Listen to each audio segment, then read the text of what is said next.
যুবকেরাও রাত্রি জাগরণ করে, তবে আল্লাহকে সিজদা দিয়ে না, ইউটিউব ইন্টারনেট ঘাটাঘাটি করে, ইমো মেসেঞ্জারে বান্ধবীর সাথে কথা বলে সারা রাত খালি চ্যাটিং করে আর কথা বলে। হ্যালো জান, খাইছো, ঘুমাইছো, কি করো, কি কালারের থ্রি পিস পরেছো, কথা কয় না কেন? আজকে বাথরুমে কয়বার গেছো, কত বেহায়া চিন্তা করেন, আছে না নাই? মেয়েটা রাগান্বিত হয়ে বলে 21-এর বই মেলা থেকে একটা বই নিয়ে আসছি, উপন্যাস। কি কয় তোমাকে চাই? ছেলেটা বলে আমি একটা উপন্যাস নিয়ে আসছি, মিলন হবে কতদিনে, তোর মরণের পরে। আমার ভাইরা, আজ তামাম পৃথিবীর জালেমেরা ঐক্যবদ্ধ হয়েছে মুসলমানকে জমিন থেকে বিদায় করার জন্য, কথা বলেন ঠিক কিনা? এই যে মায়ানমারে মুসলমানকে জ্বালিয়ে পুড়িয়ে হত্যা করা হয়েছিল, আজকে মায়ানমারের অবস্থা দেখেন, ভালো না খারাপ? কথা বলে না কেন?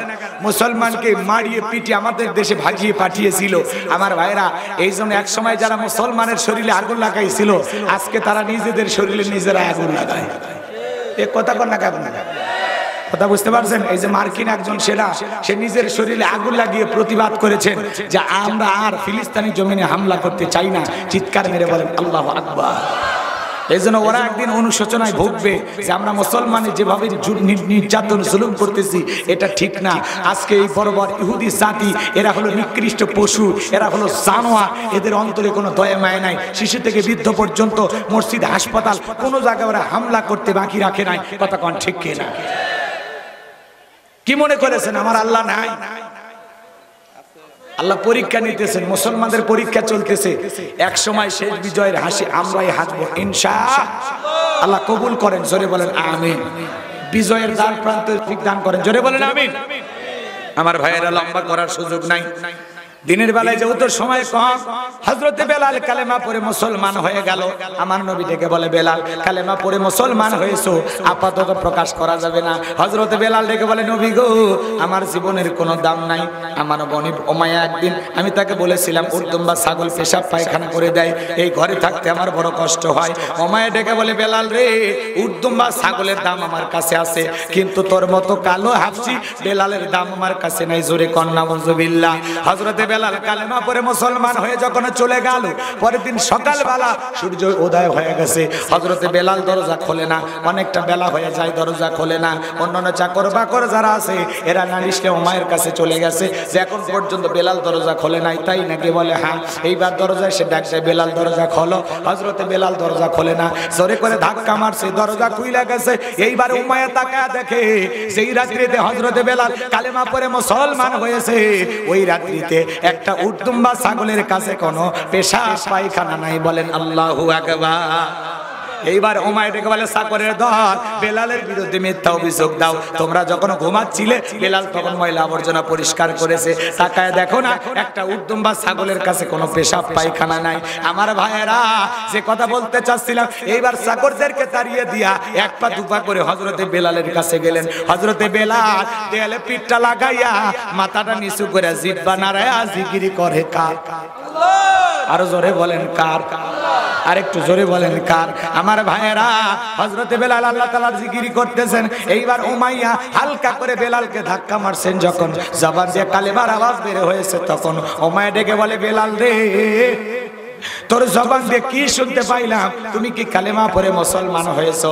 হযরতে বেলাল ডেকে বলে, মুসলমান হয় যারা মিথ্যা কথা বলতে পারবে না তারা। ওয়াকুলু কাওলান সাদীদা। আল্লাহু আকবার। মুসলমানরা হবে সত্যবাদী, কথা কোন ঠিক কিনা? আমার ভাইরা, যে কথা বলতে চাচ্ছিলাম, হৃদয়ের কান পেতে কথাগুলো শুনে যান। হযরতে বেলাল ডেকে বলে, গতকাল রাত্রিতে নবীজির হাতে হাত রেখে আমি কালেমা পড়ে মুসলমান হয়েছি। এই কথা শোনার পর উমাইয়া ডেকে বলে, বেলাল দি, উর্দুম বা ছাগলের মালিক বানায় দেব, থাকার জন্য ভালো ঘর বাড়ির ব্যবস্থা করে দেব। এখনো সময় আছে। আব্দুল্লাহর বেটা মুহাম্মদ সাল্লাল্লাহু আলাইহি সাল্লামের ধর্ম ত্যাগ করে বাপ দাদার ধর্মে ফিরে আসো। হযরতে বেলাল ডেকে বলে, ও উমাইয়া, দুনিয়ার পার্থিব সম্পদের বিনিময়ে বেলাল তার ঈমান বিক্রি করবে না। বলেন আল্লাহু আকবার। এইবার উমাইয়া ডেকে বলে, আমার কথা না শুনলে বড় নেতা আবু জেহেলকে খবর দিব। হযরতে বেলাল ডেকে বলে, কোন বড় নেতা ছোট নেতা কাউকে গোনার টাইম নাই। আমি দুনিয়ার কোন আবু জেহেলকে ভয় করি না, আমি ভয় করি আমার আল্লাহকে। এইবার উমাইয়া এক দৌড়ে আবু জেহেলের বাড়িতে চলে গেল, যাই বলে নেতা সংবাদ খুব খারাপ, আমার বাড়ির কৃতদাস বেলাল কালেমা পড়ে মুসলমান হয়েছে। তাই নাকি? বলে হ্যাঁ। আমার ভাইয়েরা এইবার আবু জেহেল ডেকে বলতেছে উমাইয়া বাড়িতে যাও, আমি আসতেছি। আবু জেহেলের একটা বিশেষ বাহিনী ছিল, ক্যাডার মাস্তান সাঙ্গ বাঙ্গ ছিল, যাদের কাজই হলো মুসলমানদের উপর নির্যাতন জুলুমের স্টিম রোলার চালানো।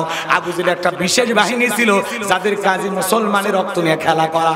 আজ তাম পৃথিবীর দিকে তাকায় দেখেন, জালেমদের একটা বিশেষ বাহিনী আছে, যাদের কাজই হলো টুপিওয়ালা দাড়িওয়ালা ইমানদার মুসলমানের উপরে নির্যাতন জুলুম চালানোর জন্য। কথা বোঝেন নাই? আজও তাম পৃথিবীতে জালেমদের একটা বিশেষ বাহিনী আছে, যাদের কাজই হলো ইমানদার মুসলমানকে কষ্ট দেওয়া। কথা বলে ঠিক কি না? আমার ভাইয়েরা, আবু জেহেলের একটা বিশেষ বাহিনী ছিল সেই সময়।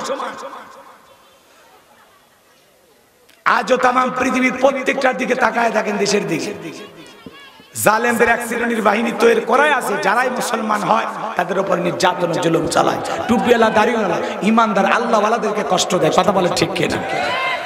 কিন্তু মনে রাখবেন, যারা বেলালের উত্তরসূরি, হাজারো কষ্ট নির্যাতন, এদেরকে কাবু করতে পারবেন না। কথা বোঝা যায়? আমার ভাইরা ভালো করে বুঝবেন। আমি যে কথা বলতে চাচ্ছিলাম, এইবার আবু জেহেল তার বিশেষ বাহিনী নিয়ে উমাইয়ার বাড়িতে হাজির হয়ে গেল।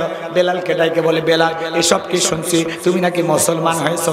বেলাল ডেকে বলে, হ্যাঁ আমি মুসলমান হয়েছি। আবু জেহেল ডেকে বলে, বেলাল রে, উর্দম বা ছাগলের মালিক বানা দেবো, থাকার জন্য ভালো ঘর বাড়ি ব্যবস্থা করে দেব, ব্যবসা বাণিজ্য যদি করতে চাও দিরহাম টাকা পয়সা যা লাগে সব ব্যবস্থা করে দেব। হযরত বেলাল ডেকে বলে, আবু জেহেল দুনিয়ার সব সম্পদ যদি বেলালকে দিতে চাও, দুনিয়ার সব সম্পদ ছাড়তে রাজি, বিশ্ব নবীর কালেমা ছাড়তে রাজি নাই। বলেন আল্লাহু আকবার। বেলালের মতো যারা খাঁটি ইমানদার, এরা টাকার কাছে বিক্রি হয় না।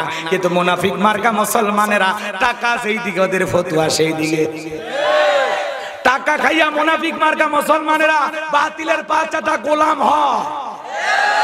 আসে না? নাম ধরে বলার দরকার আছে? টাকা সেইদিকে, ফতুয়া সেইদিকে। মনে করেন এমনি বলতেছে, আবার ভাইবেন না বউ তালাক হয়ে গেছে, রাগের মাথায় তালাক দিয়েছে, নেওয়ার কোনো উপায় নাই। তালাক দেওয়ার পরে কয়, হুজুর দুটো বাচ্চা কান্না করতেছে, হুজুর রাগ করে বউ তালাক দিয়েছে। এই পাগলা, রাগ করে বউ তালাক দেওয়ার কথাই মনে আসে। কিছু কিছু ছেলে পেলে দেখেন না, রাগ করে বউ তালাক দেয়, তুই তালাক, তোর মাও তালাক, তোর বোনও তালাক। তাহলে এই সবগুলো কি বিয়ে করছিল নাকি? হ্যাঁ, মাথা গরম হয়ে বউ তালাক দিয়ে দেয়। এই বেটা, মাথা গরম হয়েছে, বউরে দুটো থাপ্পড় মার। মাথা গরম হয়েছে, 3 দিন বাড়ি থাকিস না, জঙ্গলে যা বসবাস কর, এমনি মশার কামড়ে মাথা ঠান্ডা হয়ে যাবে। তোর মাথা এত গরম হয় কে? হ্যাঁ, কথা কর না কে? মাথা গরম হয়ে গেলে বউ তালাক দিবের মন চায় না, আর কিছু নাই। কথা কয় না কে? যা মনের দুঃখে 7 দিন কক্সবাজার থাক, 7 দিন মোবাইল বন্ধ, বউ কান্দুক কান্দে সোজা। কথা কয় না কে? ও মাথা গরম করে বউ তালাক দিয়েছে। হুজুরের কাছে যা বলে, হুজুর বাচ্চারা কান্নাকাটি করতেছে, ভুল একটা হয়ে গেছে, কি করেন? হুজুর প্রথমে ডাইরেক্ট করছে, না এই বউ নিয়ে আমার কোনো তরিকেই নেই, আপনি যান। কথা কয় না কে? যদি অন্য কোথাও বিয়ে হয়, সেক্ষেত্রে ওই স্বামী যদি মারা যায়, অথবা ওই স্বামী যদি কখনো তালাক দেয়, তাহলে আপনি আবার সে যদি রাজি হয়, তাহলে বিয়ে করতে পারবেন। ভালো করে বুঝবেন, এটা হলো নেওয়ার সঠিক পদ্ধতি। কথা কি বুঝতে পারছেন? তাই বলে ওই যে গ্রাম অঞ্চলে বুড়ে চাচার সাথে বিয়ে দেয়, হিললে বিয়ে, ওই বুড়ে আমার বউজন কিছু করিস না, বলে ফাইজলামি করা যাবে না। ইসলামকে তামাশার পাত্র বানাবেন না, হাসির পাত্র বানাবেন না, ঠিক আছে তো? ইনশাআল্লাহ। বউ তালাক দিলেন মানে কি? তালাক হলো একেবারে সীমা লঙ্ঘন করেছেন। আপনার বউকে অপছন্দ, এই জন্য তো তালাক দিয়েছেন। আবার তালাক দেওয়ার 2 দিন পরে কেমনে মাথা ঠিক হয়? কথা কয় না? আপনি তো তাকে অপছন্দ করেন, তাক দিয়ে আর হবে না, ওরে আর আপনি আপনার জীবনে রাখতেই চান না, এই জন্য তো তালাক দিয়েছেন। তারপর ফেরত পাওয়ার আকাঙ্ক্ষা, আর ফেরত পাওয়ার আকাঙ্ক্ষায় যদি থাকে, তাহলে জীবনে আর যাই করো, বউ তালাক দিও না। মফিজ কোন ঠিক আছে? রাগ তোর খালি তালাকের উপর ওঠে না, অন্য কথা বল, দুটো খুশি মা। কথা কয় না কেন? যদিও ওইভাবে মারা যায় না, বউকে মারতে হলে এদিক খেয়াল করেন, খবরদার এদিক খেয়াল করেন, খবরদার বউকে যান চর থাপ্পড় ঘুষি টুসি মারিয়েন না। বউকে মারতে হবে, মিসওয়াক চেনেন, 1 বিঘা লম্বা। কথা কি বুঝতে পারছেন? এই সামান্য এরকম একটা পান্টি দিয়ে, এরকম একটা দেয়ার দিয়ে আপনার বউকে আঘাত করতে হবে। আসলে মূলত এই যে সামান্য 1 বিঘা এইটা দিয়ে বউকে মারা না ফাজলামি করা। ধরেন এত বড় এই ছোট একটা মানে আপনারা বেত বা পান্টি, সেটা আবার মনে করেন লোহার রড হলে চলবে না, যে ওই লোহার রড দিয়ে খালি গুঁতো মারবেন, হ্যাঁ এরকম করা যাবে না। আপনি বউকে মারবেন, আপনার আঘাতে খবরদার বউয়ের শরীরে যেন কোনো দাগ না ওঠে। কথা কয় না কেন? বউ মারার জিনিস না, বউ হলো ভালোবাসার জিনিস। আর আপনি সকালবেলা বউকে মারবেন, রাতের বেলায় তো বউয়ের কাছে যা ঘুমাবেন। যদি ল্যাবের ভিতরে ঢুকতেছেন তখন বলবে দাও তো, তোমার সহ্য হয় না, সকালবেলা কি পিটাইলো আবার আসছে। কথা কয় না কেন? তাহলে আপনার তো তখন শরম করবে, লজ্জা করবে না? তাহলে যেই মানুষটাকে আপনি সকালে পিটাইলেন, তাহলে সন্ধ্যাবেলায় রাত্রিবেলায় তার কাছে যা পাশে কেমনে ঘুমাবেন? অতএব বউকে মারার দরকার নেই, বউ হলো ভালোবাসার জিনিস। কথা কন ঠিক কিনা? এই জন্য আসুন, বউকে আঘাত নয়, বউকে ভালোবাসবেন। আর যদি ভুল ত্রুটি বেকাতেরা হয় তাকে সংশোধন করার চেষ্টা করবেন নসিহতের মাধ্যমে, উপদেশের মাধ্যমে। কথাকে বোঝা যায়? যাই হোক, কথা ওইদিকে বাড়াবো না, অনেক কথা বলা যায়। তালাকের মাসালা খুব জটিল এবং কঠিন। যদি এলাকায় কেউ তালাক দেয়, অবশ্যই মুফতি মুহাদ্দিসের কাছে যা বিস্তারিত ঘটনা খুলে বলে সঠিক একটা ফয়সালা তাদের কাছ থেকে নেবেন। একা একা মাতদারি করবেন না। কথাকে বোঝা গেল? হ্যাঁ, একই খেয়াল করে। হুজুরের কাছে যখন 5-10 হাজার টাকা হাতের মধ্যে দিয়ে দিছে, হুজুর 5-10 হাজার টাকা পাইয়া খুশিতে গুলগুলে। কথা কয় না? এইবার হুজুর বলতেছে, দেখেন মানুষ মাত্রই ভুল হয়, যেহেতু রাগ করে একবার বলেছেন, তওবা করে আরেকবার রিস্ক নেওয়া যায়। টাকা যেদিকে আর ফতুয়া সেদিকে, টাকার গন্ধে অবৈধ বউটাকে বৈধ বলে ফতুয়া দেয়, এমন আছে না নাই? তো টাকা খাওয়া বের করবে, কবরে ঢোক। কথা কন ঠিক কিনা? আল্লাহ আমাদের সঠিক বুঝ দান করুন, জোরে বলুন আমিন। তাহলে টাকা যেদিকে ফতুয়া সেদিকে আছে না নাই? আমার ভাইয়েরা, লম্বা হবে, লম্বা করবো না, সংক্ষিপ্ত কথা বলে দিয়ে যাই। আমি যে কথা বলতে চাচ্ছিলাম, আবু জেহেল ডেকে বলে, বেলাল রে, এত বড় লোভনীয় প্রস্তাব দিলাম, তোরে টাকা পয়সা এত কিছু দিতে চাইলাম, কোনো কিছুতে রাজি হইলি না, তাহলে সোজা আঙ্গুলে ঘিউ না উঠলে আঙ্গুলে একটু বাঁকা করা লাগবে। এই কথা বলে যুবকদেরকে লিলিয়ে দিল, চাবুক দিয়ে পিটাও। হযরতে বেলালকে চাবুক দিয়ে পিটানো শুরু হয়ে গেল। এ বাজান, এরা যত জোরে চাবুক মারে, বেলাল তত জোরে আল্লাহর জিকির করে। আল্লাহু আকবার। এবার চাবুক দিয়ে পিটাইতে পিটাইতে কালো চামড়াগুলো ফেটে রক্ত ঝরতেছে। আমার ভাইয়ের আবু জেহেল ডেকে বলে, বেলাল রে, মারতে মারতে কালো চামড়াগুলো ফেটে রক্ত ঝরতেছে, এরপরেও কি বিশ্বনবীর কালেমা ছাড়বে না? হযরতে বেলাল ডেকে বলা বলছে, রে, মারতে মারতে যদি মেরেও ফেলে দাও, বেলালের নিঃশ্বাস থাকবে যতদিন, বেলাল ইসলামের পথে টিকে থাকবে ততদিন। বলেন আল্লাহু আকবার।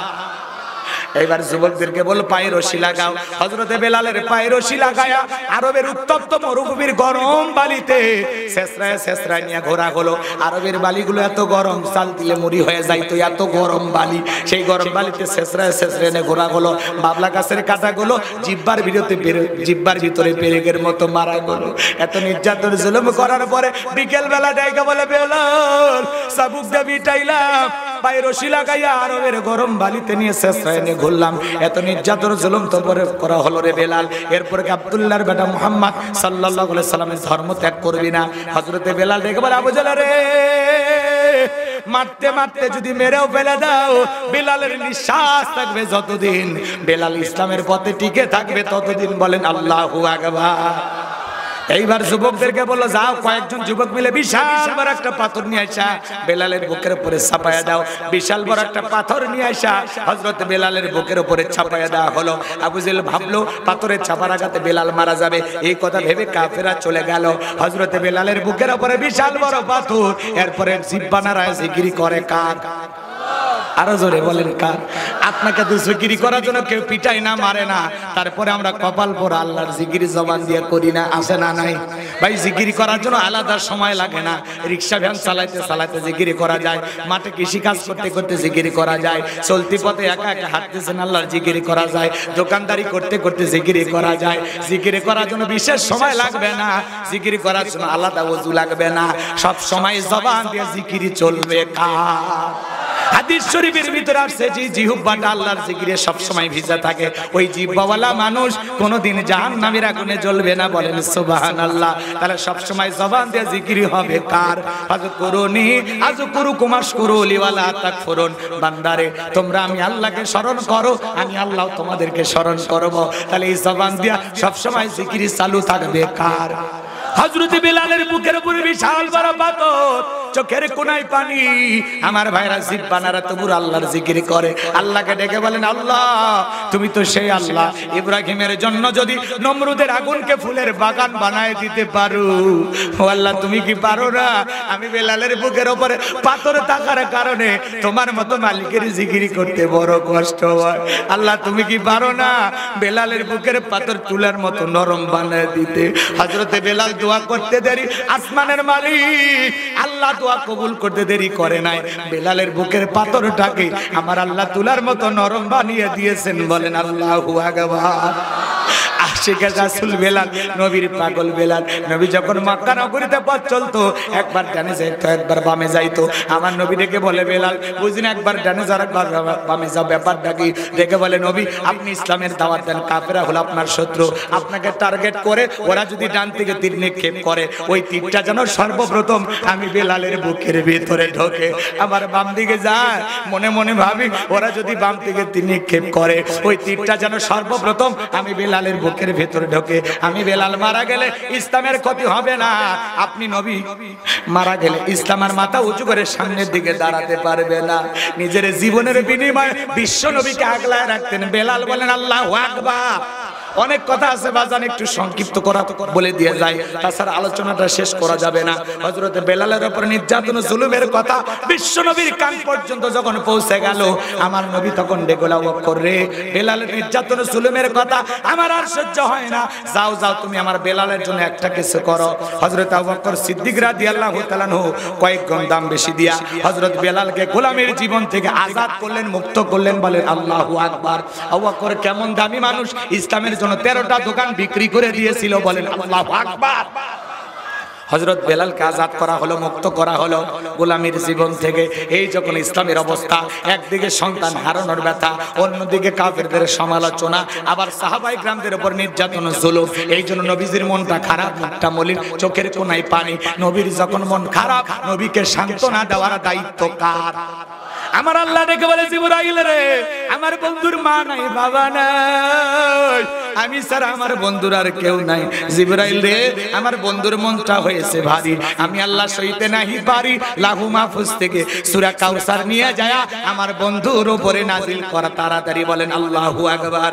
বিশ্বনবী ডেকে বলে আনাস, আমার মনটা কেন খারাপ তোমরা জানো, কিন্তু আমার মুস্কি হাসি দেওয়ার কারণ হলো এই মাত্র আসমান থেকে জিবরাইল এসে আমার উপরে সূরা কাউসার নাজিল করলো। বলেন আল্লাহু আকবার। বিশ্বনবী তখন সাহাবায়ে কিরামদের সামনে তেলাওয়াত করলেন, ইন্না আ'তাইনাকাল কাউসার ফাসাল্লি লিরাব্বিকা ওয়ানহার ইন্না শানিয়াকা হুয়াল আবতার। আল্লাহু আকবার। আল্লাহ রাব্বুল আলামিন জানাই দিলেন, খুব খেয়াল করে শুনেন। আল্লাহ বলেন ইন্না আ'তাইনাকাল কাউসার। আল্লাহু আকবার। আমার আল্লাহ ডেকে বলেন নিশ্চয়ই আমি আল্লাহ পাক আপনাকে হাউজে কাউসার দান করেছি। ইন্না আ'তাইনাকাল কাউসার, অবশ্যই আমি আল্লাহ পাক আপনাকে হাউজে কাউসার দান করেছি, গিফট করেছি। দুনিয়ার অন্য কোন পয়গম্বরকে, অন্য কোন নবী রাসূলকে আল্লাহ পাক হাউজে কাউসার দান করে নাই। আপনার আমার নবীকে আল্লাহ পাক বন্ধুকে ভালোবেসে হাউজে কাউসার গিফট করেছেন, হাউজে কাউসার দান করেছেন। বলেন আল্লাহু আকবার। এই হাউজে কাউসারের পানি মধুর চাইতে মিষ্টি, দুধের মতো সাদা, পানির চাইতে ক্লিয়ার। ওই কঠিন কিয়ামতের ময়দানে যেদিন মানুষের জিহ্বা ঝুলে আসবে কুকুরের মতো নাভি পর্যন্ত, জমিন হবে তামার জমিন, সূর্যটা হাত মাথার উপরে চলে আসবে, মানুষের মগজগুলো টকবক করে গলে নাক মুখ কান দিয়ে বের হয়ে যাবে। যেদিন মা তার সন্তানের পরিচয় দেবে না, ভাই ভাইয়ের পরিচয় দেবে না, স্ত্রী স্বামীর পরিচয় দিবে না। ওই কঠিন কিয়ামতের ময়দানে আল্লাহর আরশের ছায়া ছাড়া আর কোনো ছায়া থাকবে না। ওই কঠিন কিয়ামতের বিচার দিবসের একদিন হবে 50,000 বছরের সমান। রাসূল আকরাম সাল্লাল্লাহু আলাইহি সাল্লাম হাউজে কাউসারের পেয়ালা নিয়ে দাঁড়িয়ে থাকবেন। রাসূলের হাতে এক পেয়ালা হাউজে কাউসারের পানি যে পান করবে জান্নাতে ঢোকা পর্যন্ত তার আর তৃষ্ণা লাগবে না। বলুন সুবহানাল্লাহ। নবীজির হাতে হাউজে কাউসারের পেয়ালার পানি কারা কারা পান করতে চান দুই হাত তুলে আল্লাহকে দেখান। আল্লাহ ঝিনাইদহের মুসলমানেরা রাসূলের হাতে হাউজে কাউসারের পেয়ালার পানি পান করতে চায়। আল্লাহ গো আসমান থেকে তাকায় দেখো, আল্লাহ তোমার এই গোলামদের বাসনা তুমি পূরণ করে দিও। রাসূলের হাতে এক পেয়ালা করে হাউজে কাউসারের পানি পান করার আমাদের সবাইকে আপনি সেই সৌভাগ্য দান করুন, সেই কাতারে আপনি আমাদের কবুল করুন। জোরে বলুন আমিন। আরো একবার বলেন আমিন, আরো একবার বলেন আমিন। হাত নামান, তিনবার বলছেন না? আল্লাহ যদি চায় ফেরেশতাদের আমিনের সাথে যদি মিলে যায় কবুল হয়েও যেতে পারে। কথা কোন ঠিক কিনা? কষ্ট হচ্ছে আপনাদের? আমার ভাইয়েরা কবির মনোযোগ দিয়ে শুনবেন। হাউজে কাউসারের পেয়ালা নিয়ে রাসূল দাঁড়িয়ে থাকবেন। এ বাজান গো আমার, ভালো করে বোঝার চেষ্টা করবেন। দলে দলে হাজার হাজার মানুষ বিশ্ব নবীর কাছে যাবেন হাউজে কাউসারের পেয়ালা পানি পান করার জন্য। কিছু মানুষের চোখের সামনে আল্লাহ রাব্বুল আলামিন পর্দার আবরণ তৈরি করে দেবেন। আমার নবী তখন ডেকে বলবেন, আল্লাহ আমার উম্মতের অনেক সংখ্যা দেখলাম, এখন কেন জানি সংখ্যাগুলো কমে গেল, বিষয়টা আমি বুঝতে পারলাম না। আমার আল্লাহ ডেকে বলেন, বন্ধু আজকে তো সবাইকে আপনি হাউজে কাউসারে পানি পান করাইতে পারবেন না। দুনিয়ার জমিনে দুইটা অপরাধ করেছিল যারা হাউজে কাউসারের পানি পান করতে পারবে না, তারা কয়টা অপরাধ? আরো জোরে বলেন। কি কি সেই অপরাধ জানতে মনে চাই না? সেই অপরাধের আসামি আপনি আমি হতে পারি। কথা কোন ঠিক কি না? কি সেই দুইটি অপরাধ অবশ্যই আমি বলার চেষ্টা করব। আমার ভাইয়েরা, বিশ্ব নবীর হাতে হাউজে কাউসারের পানি যদি পান করতে পারেন জান্নাতে ঢোকা পর্যন্ত আর তৃষ্ণা লাগবে না। আমার নবীজি হাউজে কাউসারের পেয়ালানে দাঁড়িয়ে থাকবেন। আমার ভাইয়েরা, হযরত আবু বকর সিদ্দিক রাদিয়াল্লাহু তাআলা পেয়ালাগুলো ভরায়া দিবেন, মাঝখানে দাঁড়িয়ে থাকবেন হযরত ওমর। আবু বকরের হাত থেকে নিয়ে হযরত ওমর বিশ্ব নবীর হাতে দিবেন, আর নবীজি তার আদরের উম্মতদেরকে খুঁজে খুঁজে হাউজে কাউসারের পানি পান করাবেন। কিয়ামতের ময়দানে রাসূলের হাতে হাউজে কাউসারের পেয়ালার পানি যদি ভাগ্যে জুটে যায় আর আল্লাহর আরশের নিচে শাস্ত্রীর মানুষ ছায়া পাবে, যদি ভাগ্যে ওই ছায়াটা জুটে যায় আপনি জান্নাতে যাবেন, আপনার আর কোনো টেনশন নাই। বলেন আল্লাহু আকবার। ওই এদিক খেয়াল করেন, আল্লাহর আরশের ছায়ার নিচে শাস্ত্রীর মানুষ ছায়া পাবে। ওইটা কিয়ামতের ময়দানে আল্লাহ রাব্বুল আলামিন একটা ভিআইপি গ্যালারি তৈরি করবেন। ওখান থেকে ঈমানদাররা বসে বসে ফাইনাল খেলা দেখবে হাসরের ময়দানে। বলেন আল্লাহু আকবার। এবার ভালো করে বোঝেন, হাউজে কাউসারের পেয়ালা পর্যন্ত পৌঁছাইতে গেলে আপনাকে যে একটু কষ্ট করা লাগবে। আমি এলাকায় আসার পরে একটা ছেলের হাতে কিছু চকলেট দিলাম, দিয়ে বললাম, বাবা রে আমার এক বদা পানি নেই, আমি একটু উজু করবো। ওই ছেলেটা চকলেট পাইয়া বদনানি মারছে দৌড়, আনন্দের ঠেলায় তাড়াহুড়ো করতে গিয়ে পড়ে গেছে, মাঝখানে আচার খাইয়া পড়ে গেছে, হাঁটু ছিলে গেছে। কথা বোঝেন নাই? লাল লাল টমেটো রস বের হয়েছে, এটা টমেটো রস না রক্ত? কথা কয় না। কিন্তু চকলেট থাকার কারণে সে উঠে দাঁড়াইছে, বদনা ভরে পানি আমার সামনে হাজির। আমি তখন বললাম, বাবা এই পানিটা আনতে গিয়ে তোমার কষ্ট হয়েছে, ওই যে মাঝপথে আসার খাইয়ে পড়ে গেছো, হাঁটুটা ছিলে গেছে, রক্ত বের হয়েছে, ব্যথাও মনে হয় পাইছো। ওই চকলেট থাকার খুশির কারণে ওই ছেলেটা বলে, আমি এরকম কত পড়ে যাই, আমার কিছুই হয় না। কথা কয় না গা? ওই চকলেট থাকার খুশির কারণে ওই ছেলেটার যেমন তেমন কিছু মনে হয় না। কঠিন কিয়ামতের ময়দানে রাসূলের হাতে এক পেয়ালা হাউজে কাউসারের পানি পান করলে জান্নাতে ঢোকা পর্যন্ত তার তৃষ্ণা লাগবে না, আর কিয়ামতের কঠিন দিন তার কাছে কঠিন মনে হবে না। আমার আল্লাহ সহজ করে দেবেন। বলেন আল্লাহু আকবার। এইবার হাউজে কাউসারের পেয়ালা পর্যন্ত পৌঁছাইতে গেলে আপনাকে যে একটু কষ্ট করা লাগবে। ঠান্ডা পানি দিয়ে ওযু বানায়া যাই নামাজে দাঁড়িয়ে আল্লাহকে সিজদা দেওয়া লাগবে। আপনি হয়তো আলোচনা শুনে আজকে মসজিদে দেখেছেন, যারা পুরাতন মুসল্লি আছে ওরা আপনাকে দেখে ঠাট্টা বিদ্রুপ করতে পারে। উত্তর পাড়া বাদশা আবার কোনদিন নামাজ ধরলো, দেখি তো তোর নামাজ কয়দিন থাকে, আছে না নাই? ও হলো মসজিদের দারোয়ান। কোন একটা মানুষ যদি মসজিদে নামাজে যায় তাকে নিয়ে সমালোচনা করা যাবে না। নতুন নতুন মুসল্লি দেখতেছি, ভালোই তোমার মসজিদে আসতেছে। কেউ যদি নামাজে দাঁড়িয়ে যায়, নতুন মুসল্লি নামাজ পড়তো না, আগে হঠাৎ করে মসজিদে গিয়েছে, তার নিয়ে সমালোচনা নয়, তার দিকে খুশি হব। আল্লাহর কাছে দোয়া করি, ভাই তুমি মসজিদে আসছো, দিলটা ভরে গেছে, মৃত্যু পর্যন্ত আল্লাহ যেন তোমাকে সিজদা দেওয়ার তৌফিক দান করেন। তাকে ওয়েলকাম করতে হবে, স্বাগতম জানাইতে হবে। কথা কান ঠিক কিনা? যুবক বয়সে একটু দাড়ি রাখছে, বউ নিয়ে ঘুরতে গেছে, মানুষ ডেকে বলে ভাবি আসসালামু আলাইকুম, সাথে চাচার খবর কি? বউ বাড়িতে এসে ঝগড়া করে, তোমার সাথে বাইরে যাওয়া যায় না, আমার এটাকে ভাবি আর তোমার এটাকে চাচা। যে বউ রাসূলের সুন্নত দাড়ি দেখে মেজাজ গরম করে, স্বামীর সাথে রাগারাগি করে, এই বউ কখনো স্বামীকে 100% ভালোবাসা দিতে পারবে না। রাসূলের সুন্নতই তোর ভালো লাগে না, তুই আমারে কি ভালোবাসবি? কতক্ষণ লাগে? এইবার চলেন বাজান, হাউজে কাউসারের পিয়ালা পর্যন্ত আপনারা সবাই পৌঁছাইতে চান, তাহলে এইবার দুইটা আঙ্গুল তুলে বলেন, হাউজে কাউসারের পিয়ালা পর্যন্ত পৌঁছাইতে গেলে কাজ করতে হবে দুইটি। জোরে বলেন কয়টি? আল্লাহ যাদেরকে হাত দিয়েছেন দুইটা আঙ্গুল তুলে বলেন, কাজ করতে হবে কয়টি? আরেকটু জোরে বলেন না, কয়টি? আল্লাহ তাআলা 2 নম্বর আয়াতে জানায় দিলেন, ফাসাল্লিলি রাব্বিকা ওয়ানহার। তিলাওয়াত করেন না ভাই, ফাসাল্লিলি রাব্বিকা ওয়ানহার, ফাসাল্লিলি রাব্বিকা ওয়ানহার, ফাসাল্লিলি রাব্বিকা। 1 নাম্বার হলো রবের উদ্দেশ্যে সালাত আদায় করা লাগবে। হাউজে কাউসারের পিয়ালা পর্যন্ত এদিক খেয়াল করেন, রাসূল পিয়ালা নিয়ে দাঁড়িয়ে থাকবেন, আপনি যাবেন, রাসূলকে দেখবেন, রাসূলের হাতের পিয়ালা নেবেন, পান করবেন, এই দৃশ্যের মুখোমুখি হতে চান না? তাহলে কি করা লাগবে? ফাসাল্লিলি রাব্বিকা, রবের উদ্দেশ্যে সালাত। নামাজ হবে একমাত্র কার জন্য? কুল ইন্না সালাতি ওয়া নুসুকি ওয়া মাহইয়ায়া ওয়া মামাতি লিল্লাহি রাব্বিল আলামিন। নবীজি আপনি বলেন, আমার নামাজ, আমার কুরবানি, আমার জীবন, আমার মরণ লিল্লাহি রাব্বিল আলামিন, আসমান জমিনের প্রতিপালকের জন্য। তাহলে মুমিন জীবনের সব ইবাদত হবে একমাত্র আল্লাহ তাআলাকে রাজি খুশি করার জন্য। কথা বলেন ঠিক কিনা? ফাসাল্লি রাব্বিকা, রবের উদ্দেশ্যে সালাত, সালাত আদায় করব একমাত্র আল্লাহ তাআলাকে রাজি খুশি করার জন্য, আল্লাহর নৈকট্য লাভের আশায়। ভালো করে বোঝার চেষ্টা করবেন, গভীর মনোযোগ দিয়ে শুনবেন।